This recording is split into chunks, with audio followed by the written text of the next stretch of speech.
Happening in just a few hours, closing arguments are set to start in a murder trial here in Albuquerque that is making headlines all over the country. This is where John McCluskey faces a death penalty as he's accused of killing two tourists 3 years ago. News 13's Samantha McDonald is outside the federal courthouse in downtown Albuquerque. It's where that trial is going on. She has a preview. Good morning, Samantha. Good morning, Matt. This has been an intense month in this case. We can't show you exactly what happened because cameras are not allowed inside the courtroom, but we have been following this case closely. It all centers around this man, John McCluskey. He escaped from a prison in Arizona back in 2010. Federal investigators say he came here to New Mexico, carjacked Gary and Linda Haas, two tourists from Oklahoma, when they were at a rest stop in Santa Rosa. They also say McCluskey killed the two, then set their RV on fire with the two inside. During the trial, McCluskey's so-called accomplices testified against him. Tracy Province broke out of prison with McCluskey, and the two went on the run with McCluskey's cousin and fiance, Caslin Welch. They said they didn't want to kill the Haases, but McCluskey did because he didn't want any evidence left behind. They also say they heard McCluskey shoot and kill the two, but they didn't know he was going to. McCluskey's defense attorneys attacked Welch's and Province's credibility, reminding jurors they took plea deals to avoid the death penalty. And McCluskey's defense rested their case last week, and again, closing arguments are today. The case could go to the jury, and McCluskey could face the death penalty. Matt, back to you. All right, thank you for the update on that. Samantha will be in court today. We'll have updates for you here on News 13. You can get them anytime at KRQE.com. Well, an attorney from Albuquerque is now facing a slew of charges after he's accused of something quite bizarre, biting his own son. It's also what he's accused of doing when officers got to his home that got him in even more trouble, and now it has CYFD investigating. Jeffrey Scoville was arrested in Santa Fe on Saturday. It was all smiles for his mugshot there. Witnesses at a restaurant called police after they saw Scoville and his 3-year-old son, both of them hurt on their faces. When police got to Scoville's home, they say Scoville became confrontational and got into a scuffle with officers.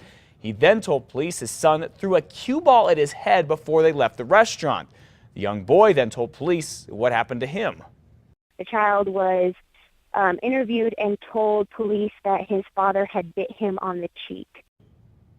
Mr. Scoville now faces a number of charges, including child abuse, assault on a police officer, and obstruction. CYFD is also doing its own investigation. People at the restaurant told police that Scoville had been drinking there. Well, Bernalillo County Sheriff's deputies are now looking for answers in the death of a man who was hit while running across I-25. Deputies say Derek Casaus was killed Saturday night. We were told he was hit by a truck that was going south on the freeway near Tramway. Bizarre series of events led up to that accident. Deputies say Casaus and someone else first crashed near Tramway and Rainbow about half a mile away. Casaus then drove his car behind a gas station, and investigators say he ran toward the freeway. Mr. Casaus is quite known in the local boxing community. He made his pro debut at Team Tapia Boxing Academy 3 years ago. He was a really hard worker. He was supposed to be back in the gym with us, and he said he was working, so he really didn't have the time. Had both individuals just stayed on the scene, worst case scenario, there may have been an arrest made out of it. Yeah, things could have turned out a lot differently there. Sheriff's deputies are still looking for that person Casaus was with. They say the car they were in was not stolen, and they're not yet sure if alcohol was involved in the crash. Well, 5:04 Balloon Fiesta starts, yes, as we keep saying, in less than a week this Saturday. That means tons of tourists will start pouring into Albuquerque this week, which means an economic boom for the city. News 13's Cole Miller shows us that boom, well, it's getting bigger year after year.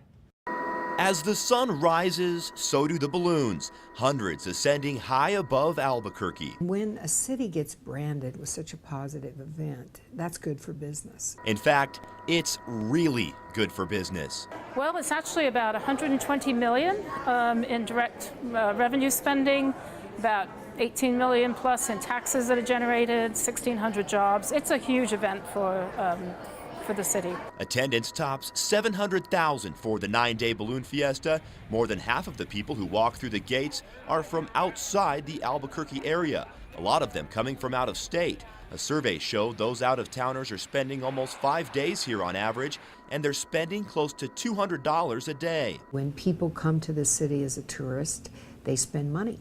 and they spend money in all kinds of places. While they spend a lot on Main Street at the park, they also have to eat when they're not watching those balloons.